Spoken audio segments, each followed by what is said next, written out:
જય સ્વામિનારાયણ, જય શ્રી કૃષ્ણ। મારા એક ફ્રેશ બ્લોગમાં તમારું સ્વાગત છે। તો આજે આપણે બનાવવાનું છે ખજૂર બિસ્કિટ।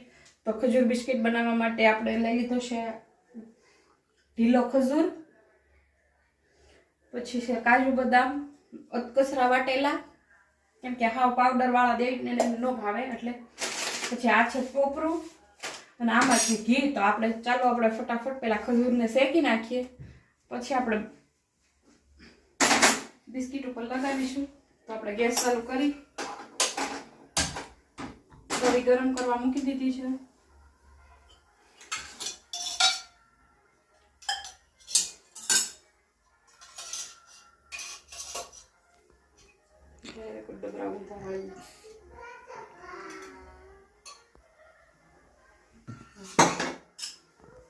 તો આપણે કડાઈમાં ઘી નાખી દીધું છે અને ખજૂર શેકવાનો છે। આપણે ગેસ આગળ લઈ લઈએ, લોટમાં આવી જાય।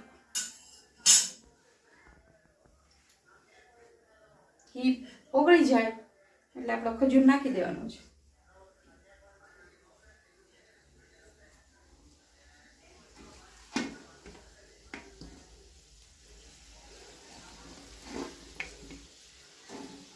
આપણે છે ને 1 કિલો ખજૂર બનાવી છે, ખજૂર બિસ્કિટ બનાવી છે 1 કિલોનો।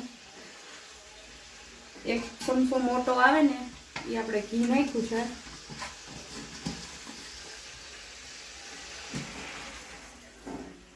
હાથની મદદ વડે પહેલા છે ને આપણે આમ કરી દઈશું, હજી ગરમ નથી તા।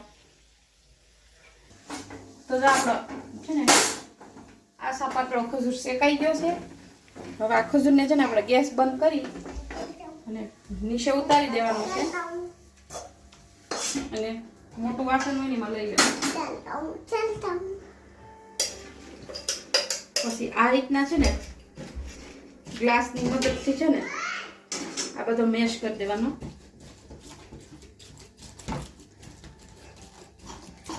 આ રીતના બનાવીએ ને એટલે એકદમ મસ્તીનું જ લેયર બને। અને આમાં છે ને ખજૂર બિસ્કિટમાં છે ને હંમેશા માટે આ રીતના બનાવીએ ને આપણે તો મસ્ત બને। ખજૂર બિસ્કિટમાં છે ને આમાં છે ને પાવડર નહીં નાખવાનો, તમે અલગ રીતે અધકચરા વાટીને નાખો ને તો સ્વાદ એકદમ સરસ આવે। અને જો આપણો ખજૂર પણ એકદમ મેશ થઈ ગયો છે બધો, આપણે બધી વસ્તુ લઈને નીચે બેસી ગયા છે। તો આપણો ખજૂર એકદમ મેશ થઈ ગયો છે બધો। હવે આપણે નાખી દઈશું એમાં કાજુ બદામ અધકચરા વાટેલા। હવે નાખી દઈશું ટોપરું। શિયાળાની સ્પેશિયલ વસાણું એટલે ખજૂર પાક છે, ખજૂર બિસ્કિટ છે, જે જેને ભાવતી વસ્તુ બનાવતા હોય। કોઈ અડદિયા છે, અડદિયા અમારે કોઈ ખાતા નથી, દેડભાઈ નહીં, શ્રેયાનભાઈ નહીં, ખજૂર બિસ્કિટ વધારે ખાય એટલે આપણે ખજૂર બિસ્કિટ બનાવ્યા। મને ઓલું દઉં છે આ રીતના છે ને બધું હાથથી મિક્સ કરીએ ને લોટ બાંધીએ પડે, ગરમ છે। પછી આ રીતના આપણો ઘઉંનો લોટ બાંધીને એ રીતના છે ને લુઓ બનાવી લેવાનો। પછી એમાંથી એક નાનો લુઓ લઈ લેવાનો, પછી એને આ રીતના આમ ગોળ કરી અને બિસ્કિટના લેયર્સ ઉપર લાગે ને એ રીતના છે ને પલ્સ કરી લેવાના। આ હોય ને એને આમ ખેંચી અને આમ કરી નાખવાનું।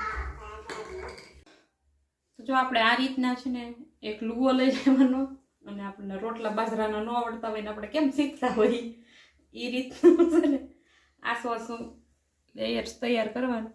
જરી એક થઈ ગયું, 3 આવા કરવાના, 2 બિસ્કિટ વચ્ચે નાખવાના હોય એટલે આ બીજી પૂરી તૈયાર થઈ ગઈ છે। હવે આ ત્રીજી છેલ્લી રહી છે, તો આ ત્રીજી પૂરી તૈયાર થઈ ગઈ છે। હવે આપણે બિસ્કિટ લઈ લઈશું, આ રીતના મૂકી દઈશું, પછી એની ઉપર આ બીજી પૂરી મૂકી દઈશું, પાછું એક બિસ્કિટ મૂકીશું। પૂરી થોડીક મોટી હંમેશા માટે લેવાની, એટલે આપણે આ સાઈડનું પલ વાળવું હોય ને એ બધા આ રીતના વળી જાય। બીજી બાજુ ખજૂરનો આપણે ઉપયોગ ન કરવો પડે અને એકદમ મસ્તનું આપણું પૂરી ઓલો ખજૂર બિસ્કિટ બની જાય. આ રીતના આમ ખાલી ફોલ્ડ કરી દેવાનું, આપણે સમોસાનું કેમ કરીએ. પછી છે ને એનો ભણી થાપલી કરી નાખવાની આ રીતના ગોળ. હવે આની ઉપર ખાલી ટોપરું લગાવવાનું છે, એ પણ હું તમને બતાવી દઉં. તો આ રીતના આ બિસ્કિટ હોય ને એને આ રીતના લગાવી દેવાનું.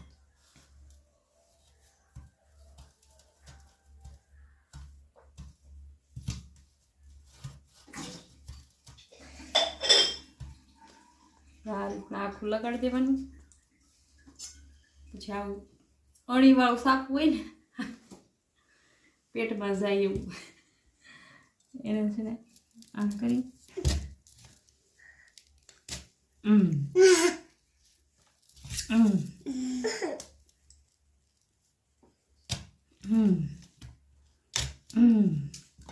આ રીતના છે ને આ રીતના ખજૂર બિસ્કિટ બનાવી નાખવાના. તો તૈયાર છે આપણા ખજૂર બિસ્કિટ. આવી જાય બધા ખજૂર બિસ્કિટ ખાવા. અને કોમેન્ટ કરવાનું ભૂલતા નહીં તમને અમારી રેસીપી કેવી લાગી, ચોક્કસથી કહેજો. અને મારા વિડીયોને અહીંયા લાઈક કરજો, શેર કરજો અને નવા હોય તો સબસ્ક્રાઈબ કરજો. ફરી મળીશું આવતા નવા બ્લોગમાં. Bye bye. જય સ્વામિનારાયણ. જય શ્રી કૃષ્ણ.